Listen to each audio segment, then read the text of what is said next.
আমছুৱে হওক অসমৰ যিসকলে ৱাকফ আইনখনক বিৰোধিতা কৰিব বিচাৰে, মই এটা কথাই ক'ম যে উচ্চতম ন্যায়ালয়ত ইয়াৰ গোচৰ চলিছে। কাৰোবাৰ কিবা পক্ষ ৰাখিব আছে উচ্চতম ন্যায়ালয়ত ৰাখক, কথাটো তাতে ভালকৈ আলোচনা হ'ব। অসমৰ ৰাস্তাত যদি কোনোবাই নামে, ৱাকফক সমৰ্থন কৰা মানুহো ৰাস্তাত নামি যাব, তেতিয়াতো কাজিয়া পেচালহে হ'ব। আমি অসমত কাজিয়া পেচাল নিবিচাৰোঁ। আমছুক মই ক'ম যে ভাই, আপোনালোকে বিৰোধিতা কৰিলে সমৰ্থন কৰা মানুহোতো আছে, গতিকে আমাক সংঘাত নালাগে। আমি ইয়াত ভাতৃত্বমূলকভাৱে সকলো চলি থাকিব লাগে, অসমখন আগুৱাই লৈ যাব লাগে।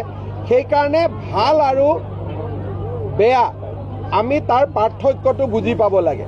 কোনোবাই ৱাকফক বিৰোধিতা কৰিছে, মোৰ ক'বলগীয়া নাই, সুপ্ৰিম কোৰ্টত যাওক।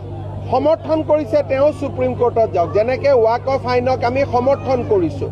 যোৱাকালি এই মুহূৰ্তত আজিৰ দিনটো ৰাজ্যখনৰ লগতে ভাৰতবৰ্ষৰ বিভিন্ন প্ৰান্তৰ পৰা কেইবাটাও গুৰুত্বপূৰ্ণ খবৰ লৈ আহিছোঁ।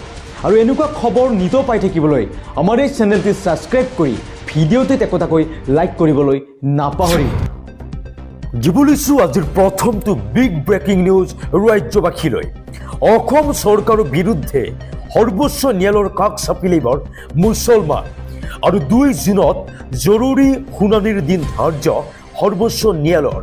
বাতৰিটোলৈ মন কৰিব, নথি পত্ৰ পৰীক্ষা নকৰালৈ বাংলাদেশী চিনাক্ত কৰিছে আৰক্ষীয়ে। আৰু সংখ্যালঘুৱে এতিয়া ভয়ত দিন কটাইছে। আৰু এইবাৰ গৰজি উঠিছে। জনাইছে ৰাজ্যবাসীৰ এটা বিগ ব্ৰেকিং নিউজ। বাংলাদেশী বিতৰণক লৈ সৰ্বোচ্চ ন্যায়ালয়ৰ কাষ চাপিল মুছলমান। অসম চৰকাৰৰ বিৰুদ্ধে সৰ্বোচ্চ ন্যায়ালয়ত এতিয়া আবেদন। নথি পত্ৰ পৰীক্ষা নকৰাকৈ বাংলাদেশী চিনাক্ত কৰিছে আৰক্ষীয়ে।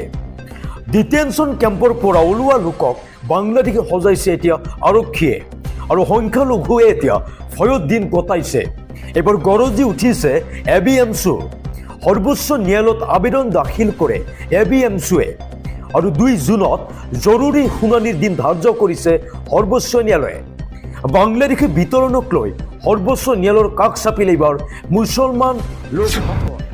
দিব লৈছোঁ পৰৱৰ্তী খবৰ। বিজেপি চৰকাৰৰ কথা মতে উঠা বহা কৰে শৃংখল চলিহা আৰু ৰন্তু পানী ফুকনে। এবাৰ বীৰ লাচিত সেনাৰ কোনো মেৰুদণ্ড নাই, মগজু নাই, অকল চান্দা চিনি পায় বীৰ লাচিত সেনাই।